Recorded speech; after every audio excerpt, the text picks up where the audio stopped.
Hi everyone! So today I'm going for a flip cup on this oval canvas, and I will do that very simple with only primary colors, blue, yellow and red, that is.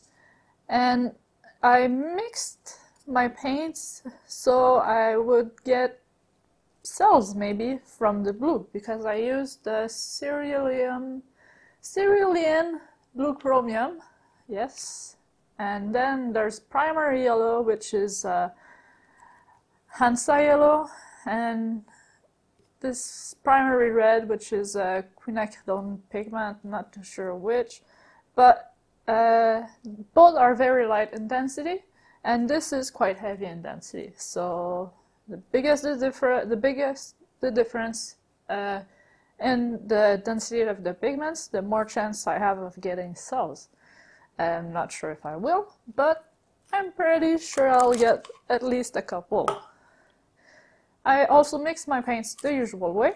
Only difference is I am using distilled water today, and we'll probably be using distilled water for a couple of weeks, because I have 5 liters. But that's because my tap water is currently brown, and I'm not going to paint with brown tap water. So the heavy body paint is 50-50 paint and medium, and then once that is mixed, I add about 25% water to the mix.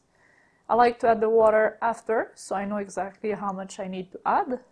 And this one here is 30% fluid paint to 70% medium. Those are golden acrylics. They are heavily pigmented. I could probably stretch it even more with the medium, but I want to keep it dense and heavy. So I didn't stretch it. I do not stretch it more than that. Also, water is lighter in density, so adding water to your paint will make them lighter in density and more likely to seal up and be pushed up by the heavy paint that will sink in them. So yeah, I'll zoom you in and we'll get started with that. Alright, I'm putting my wrapped canvas on my surface, and then I'm putting 3 cups, because I'm going for a triple flip cup. 3 cups on there, and after that I can just sandwich the cup and flip the canvas that way. The multiple cups, I don't need more than my 2 hands, and that's perfect. So I'm going to split the blue into those 3 cups.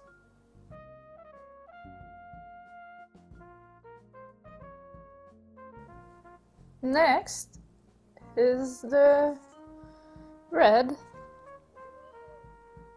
Yes, cat.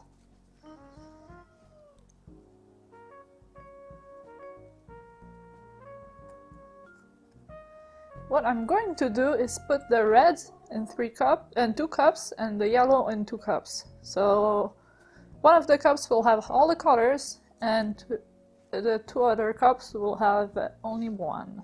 And this one is red.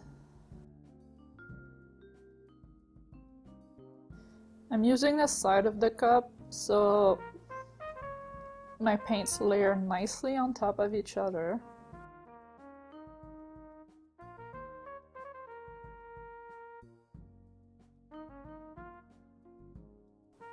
And yeah, I got a wrapped canvas, so if I drop paint on it, it's no matter, it's on a plastic wrap.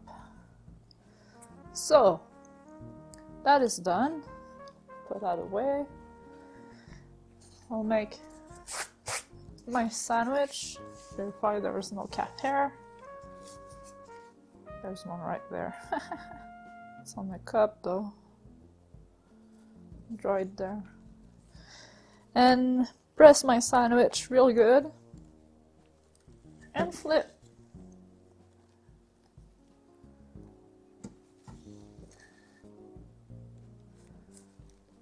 Here we are. As you can see, put a little paint on the plastic here, but that's okay. It's on the plastic. And I'm going to lift all 3 cups at once.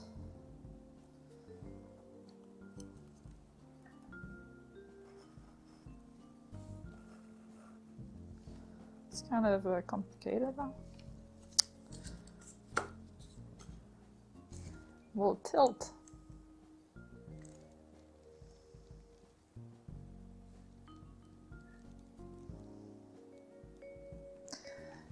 I want some nice movement in there, so I'm going to tilt it a little bit more than I would usually.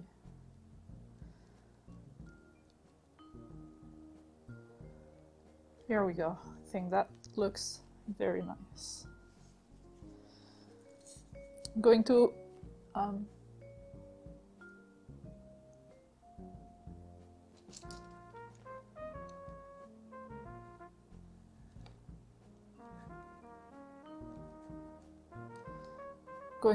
cover my sides and give you a time lapse.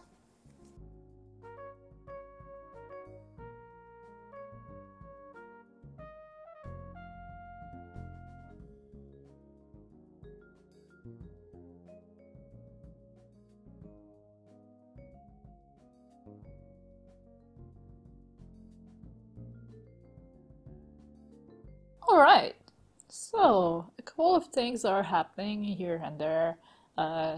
Just small cells here. Here we can see a bit of the red under the blue. I'm not sure how this is going to keep changing. The last painting I made like that kept changing for hours until it dried basically.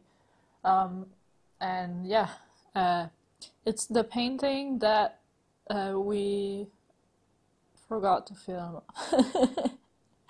I talked about that in my vlog. If you want to check that out, I'll put a card up here. But for this painting, I really like all the top part with this very subtle lines between the blue and the yellow.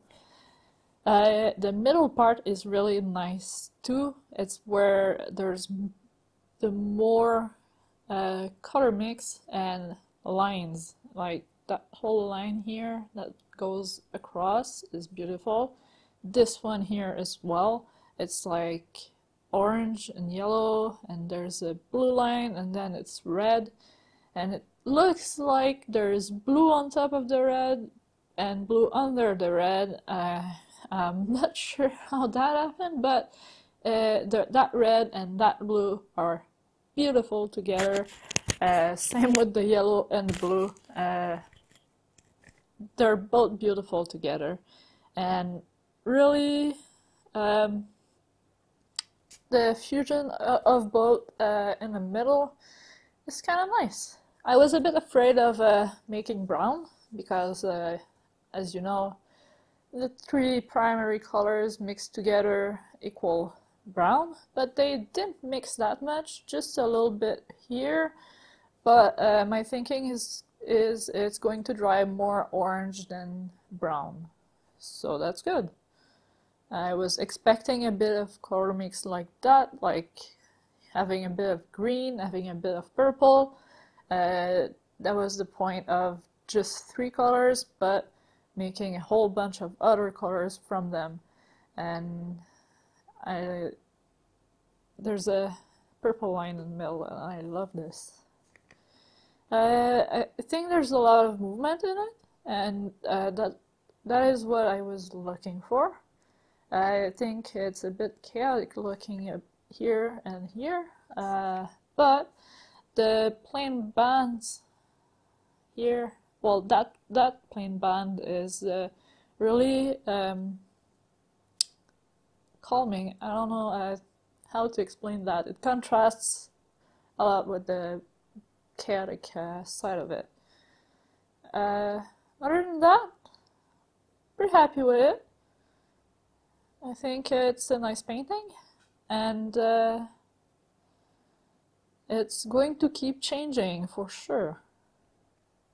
And we're back, and quite happy with how this turned out. And it turned out quite different from the other painting I made here. It's quite amazing how different it can look. This will dry looking like that, but as you can see, there's a lot of cells in here, and when I poured it and looked at it like that, the cells weren't appearing at all, and they appeared a long while after, and I think this is going to happen also with this painting. But I kind of find it cool how two paintings with fluid art can turn out completely differently, even if you use the same colors, the same scheme. It's just how you move it, and I guess the thing of the moment, like what happens to go on top, which paint happens to go on top of the other paint, and that's how the last one turned out. And I can't wait for this one to dry so I can see it, and like can't wait for it to dry so I can see the colors being so sharp. That's one of the reasons I love the GC800. It came out so glossy, super sharp looking, super good looking. And yeah. So yeah. On that note, thank you guys for watching. I hope you have a great day. Make sure to subscribe for more, and I will see you in the next video. Bye!